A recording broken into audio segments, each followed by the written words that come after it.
Hey guys, thank you so much for clicking on today's video. My name is Annalise and I make houseplant videos here on YouTube for the past 6-7 weeks or so I'm pretty new.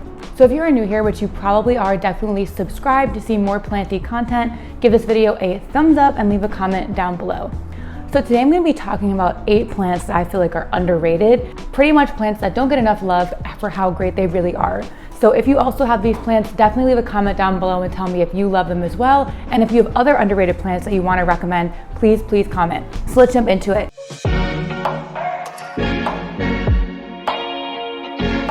So obviously recently there's been a ton of hype for pink syngoniums, like the pink splash syngonium, as well as a few others, but they do come with a pretty high price tag. So I feel like this is not exact dupe, but it gives a similar effect if you don't want to spend as much money on a pink splash. I will say the pink splash is really beautiful and it is on my wish list. I do want it, but for now I got a cheaper alternative that is kind of filling that hole at the moment. So that plant is the confetti syngonium. So I'm gonna hold it up close. As you can see, there's like pink dots and some bigger pink blotches on the leaves. It's really beautiful. This one is just a baby, but she was pretty cheap. I think maybe $10 or $15. I got it from a Facebook purge, but it kind of has that same vibe. You get the pink dots, you get the cute syngonium leaves. It's loving leca. You can see the roots down there coming out of the pot. So I think this is a good syngonium to start out with, especially if you're a beginner and you don't want to get a more expensive or rarer plant and have a risk of killing it. This is a good starting plant. You get a similar effect, but at a much lower price point. I will say this plant's also super easy care. Obviously it's in leca, so I don't really do much with it.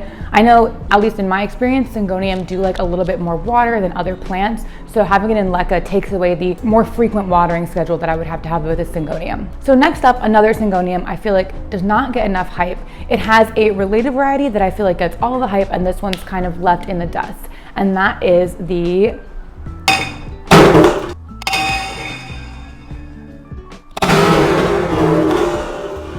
okay, that was super tragic.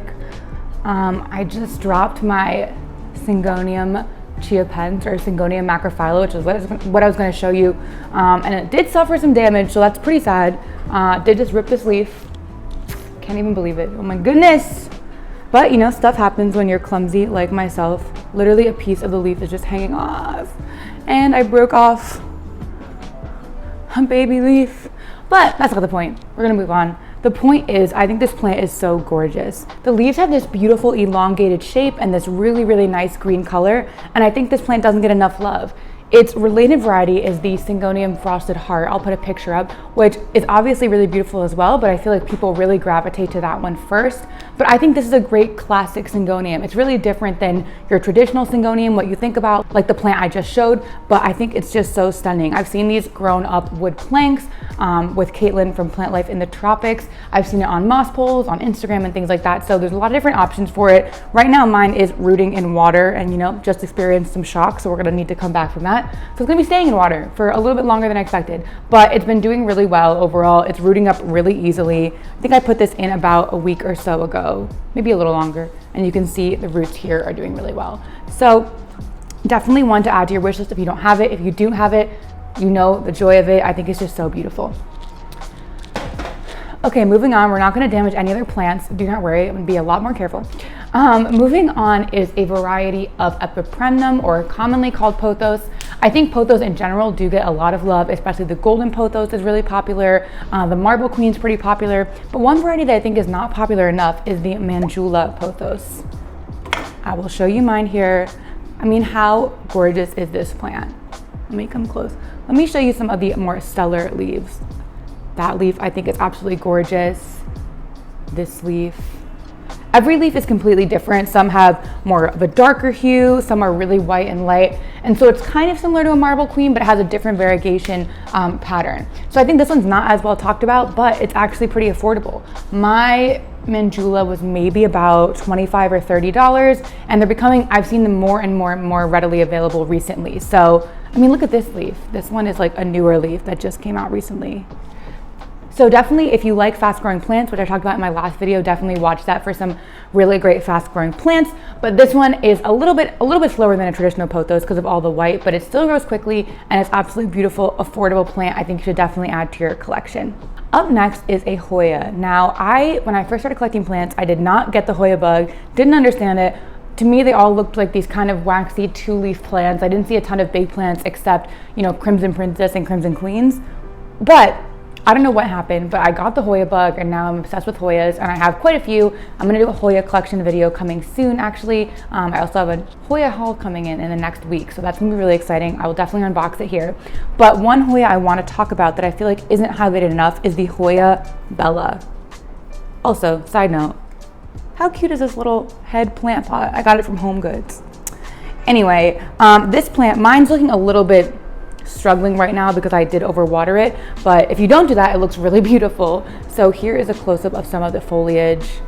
You can see it has this kind of like, what is that shape? I don't know, kind of diamond-y shaped foliage. It's really beautiful and it grows crazily. It was much smaller when I got it. It's put out a bunch of new growth points, and so it's pretty oh no.